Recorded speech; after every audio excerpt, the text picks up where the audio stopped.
एक घर में 3 भाई और एक बहन थी। बड़ा और छोटा पढ़ने में बहुत तेज थे। उनके माँ बाप उन चारों से बेहद प्यार करते थे, मगर मझले बेटे से थोड़े परेशान से थे। बड़ा बेटा पढ़ लिख कर डॉक्टर बन गया, छोटा भी पढ़ लिख कर इंजीनियर बन गया, मगर मझला बिल्कुल आवारा और गवार बन के ही रह गया। सबकी शादी हो गई। बहन और मझले को छोड़ दोनों भाइयों ने लव मैरिज की थी। बहन की शादी भी अच्छे घराने में हुई थी। आखिर भाई सब डॉक्टर इंजीनियर जो थे। अब मझले को कोई लड़की नहीं मिल रही थी। पिताजी भी बहुत परेशान थे और माँ भी। बहन जब भी मायके आती थी सबसे पहले छोटे भाई और बड़े भैया से मिलती थी, मगर मझले से कम ही मिलती थी, क्योंकि वह न तो कुछ दे सकता था न घर पे जल्दी मिल सकता था। वैसे वह दिहाड़ी मजदूरी करता था, पढ़ नहीं सका था तो यही काम था। मझले की शादी किए बिना पिताजी गुजर गए। माँ ने सोचा कहीं अब बंटवारे की बात न निकले, इसलिए अपने ही गांव से एक सीधी सादी लड़की से मझले की शादी करवा दी। शादी होते ही न जाने क्या हुआ कि मझला बड़े लगन से काम करने लगा। दोस्तों ने कहा, ए चंदू आज अड्डे पे आना। चंदू बोला, आज नहीं, फिर कभी। अरे तू शादी के बाद तो जैसे बीवी का गुलाम ही हो गया है।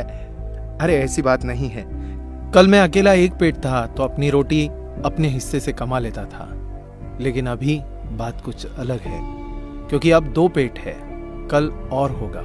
घर वाले नालायक कहते थे, चलता था, मगर मेरी पत्नी मुझे कभी नालायक कहे तो मेरी मर्दानगी पर एक बद्दी गाली है, क्योंकि एक पत्नी के लिए उसका पति उसका घमंड, इज्जत और उम्मीद होता है। उसके घर वालों ने भी तो मुझ पर भरोसा करके ही अपनी बेटी दी होगी, फिर उनका भरोसा मैं कैसे तोड़ सकता हूँ। कॉलेज में नौकरी की डिग्री मिलती है और ऐसे संस्कार माँ से मिलते हैं। इधर घर पे बड़ा और छोटा भाई और उनकी पत्नियां मिलकर आपस में फैसला करते हैं कि जायदाद का बंटवारा हो जाए, क्योंकि हम दोनों लाखों कमाते हैं मगर मझला ना के बराबर कमाता है। ऐसा नहीं होगा। माँ के लाख मना करने पर भी बंटवारे की तारीख तय होती है। बहन भी आ जाती है, मगर चंदू है कि काम पे निकलने के लिए बाहर आता है। उसके दोनों भाई उसको पकड़कर भीतर लाकर बोलते हैं कि आज तो रुक जा, बंटवारा कर ही लेते हैं। वकील कहता है ऐसा नहीं होता, साइन करना पड़ता है। चंदू अपने भाइयों से कहता है कि तुम लोग बंटवारा करो, मेरे हिस्से में जो हो दे देना, मैं शाम को आकर अपना बड़ा सा अंगूठा चिपका दूंगा पेपर पर। बहन बोली, अरे बेवकूफ, तू गवार का गवार ही रहेगा।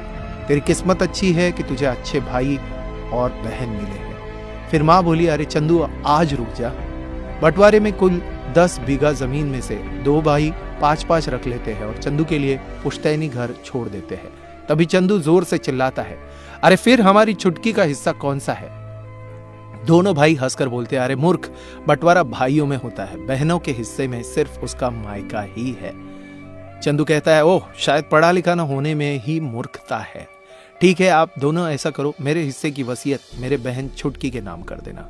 दोनों भाई चकित होकर बोलते हैं, और तू? चंदू माँ की ओर देखकर मुस्कुराते हुए बोलता है, मेरे हिस्से में माँ है ना, उसको मैं संभाल लूंगा। फिर अपनी बीवी की ओर देखकर बोलता है मुस्कुरा के, क्यों चांदनी जी, क्या मैंने गलत कहा? चांदनी अपनी सास से लिपट कर कहती है, इससे बड़ी वसीयत क्या होगी मेरे लिए कि मुझे माँ जैसी सासू मिली और बाप जैसा ख्याल रखने वाला पति। बस यही शब्द थे जिन्होंने बंटवारे को सन्नाटे में बदल दिया।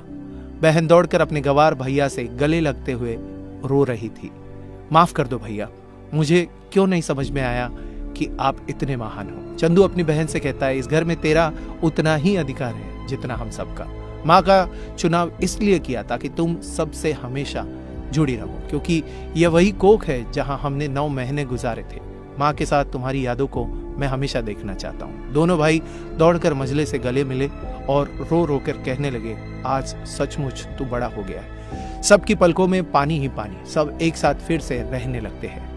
जब लोग अनपढ़ थे तो परिवार एक हुआ करते थे। मैंने टूटे परिवारों में अक्सर पढ़े लिखे लोग देखे हुए हैं। अगर आपको ये कहानी अच्छी लगी हो तो आपकी कमेंट नीचे बॉक्स में जरूर बताइएगा, और अगर ये वीडियो अच्छा लगा हो तो लाइक कीजिएगा, शेयर कीजिएगा ज्यादा से ज्यादा लोगों तक। ऐसे इंस्पिरेशनल वीडियोस के लिए सब्सक्राइब कीजिएगा हमारे यूट्यूब चैनल और फॉलो करें हमारे फेसबुक पेज को। धन्यवाद।